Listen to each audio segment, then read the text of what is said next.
अस्सलामुअलैकुम जी। Introduction to electrodynamics Griffith का fourth edition है। चैप्टर 7 चल रहा है हमारे पास। इलेक्ट्रोडायनेमिक्स एग्जांपल है 7.8। वो कहता है एक लाइन चार्ज लैम्डा जिसे ग्लू किया गया रिम ऑफ द व्हील जिसका रेडियस बी है, आउटर रिम में बी रेडियस वाला रिम दिखाया जा रहा है, उसे सस्पेंड कर दिया हॉरिजॉन्टल जैसे फिग में दिखाया गया।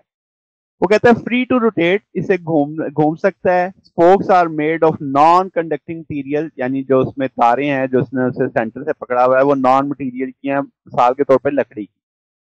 अब वो कहता है सेंट्रल रीजन जिसका रेडियस ए है वहां पे एक यूनिफॉर्म मैग्नेटिक फील्ड लगी हुई है बी नॉट जो ऊपर की तरफ है pointing up. Now someone turns off the field, वो कहता है फील्ड को बंद कर देते हैं। What happen, basically change of flux का कंसेप्ट है कि जब हम बी बंद करेंगे बी में कमी आएगी, फ्लक्स कम होगा, तो इसमें एक ईएमएफ आनी चाहिए जो आउटर रिम में। तो वो उसमें पूछ रहा है क्या होगा। अब हम कहेंगे जो चेंज इन मैग्नेटिक फील्ड है वो इंड्यूस करेगी इलेक्ट्रिक फील्ड, कर्व करेगी around the axis of wheel, और इलेक्ट्रिक फील्ड जो है वो एक एक्सर्ट करेगी चार्जेस पे फोर्स जिसकी वजह से व्हील टर्न करना शुरू कर देगा। अब लेंजिस लॉ कहता है कि इट विल रोटेट, यानी इसको ऐसा करना चाहिए कि उस चेंज को अपोज करे।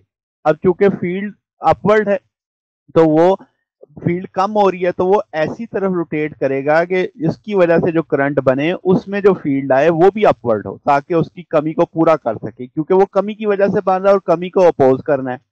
तो ये आपकी मोशन हमें समझ आ रही काउंटर क्लॉकवाइज होगी जब हम ऊपर से देखेंगे। तो ये तो एक बेसिक थीम लाइन समझ आ गई। अब हम इसका देखते हैं कि भाई आपके पास टाइम वेरिंग फील्ड है E dot d l minus curly phi over curly t होता है, फाई बी डॉट डे होता है।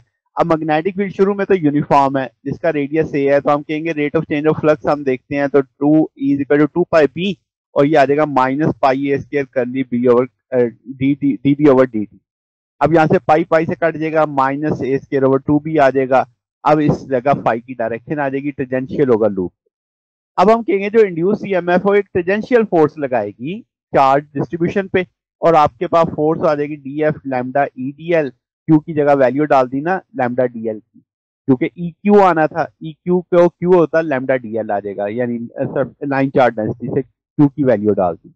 अब जो डी एल है वो आपके पास उस लाइन सेगमेंट आ गया। अब हम कहेंगे कि जो टार्क होगा वो होगा D N is equal to R D F. तो यहाँ से आप B R unit vector R direction है लेंगे तो ये जेड आ जाएगा, B lambda E D L आ जाएगा। तो पूरे रिम पे अगर कैलकुलेट करेंगे तो वो आपके पास डीएल का इंटीग्रल क्लोज पाथ ले लेंगे जो टू पाई बी के कंसिडर हो जाएगा। यहाँ से बी बी से कट जाएगा, टू टू से कट जाएगा, रिमेनिंग फैक्टर क्या बचा minus pi A square B lambda D B over D.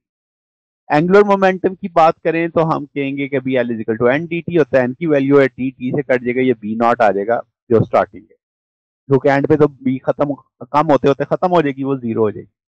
तो एंगुलर मोमेंटम डिपेंड कर रहा है इनिशियल मैग्नेटिक फील्ड पे और ज्योमेट्री ऑफ दिस सिस्टम पे। ये आपके पास पाई ए स्क्वायर आ गया ना, अंदर वाला सर्कमफेरेंस आ गया। और इस चीज पे नहीं डिपेंड कर रहा कि टाइम के लिहाज से कितनी तेजी से या कितनी आहिस्ता आहिस्ता कम हो रही है, यानी सिर्फ बी की वैल्यू पे डिपेंड कर रहा है, ज्योमेट्री पे डिपेंड कर रहा है एंगुलर मोमेंटम। तो ये हमारे पास सोल्यूशन है। अगर आपको इसमें कोई बात पूछनी हो, डाउट हो, नीचे कमेंट्स में पूछ सकते हैं। वीडियो अच्छी लगी हो तो वीडियो को लाइक कीजिएगा, दोस्तों के साथ शेयर कीजिएगा, चैनल को सब्सक्राइब कर दीजिएगा। अब तक के लिए इतना ही, बाकी इंशाल्लाह नेक्स्ट देखेंगे। ओके, अल्लाह हाफिज।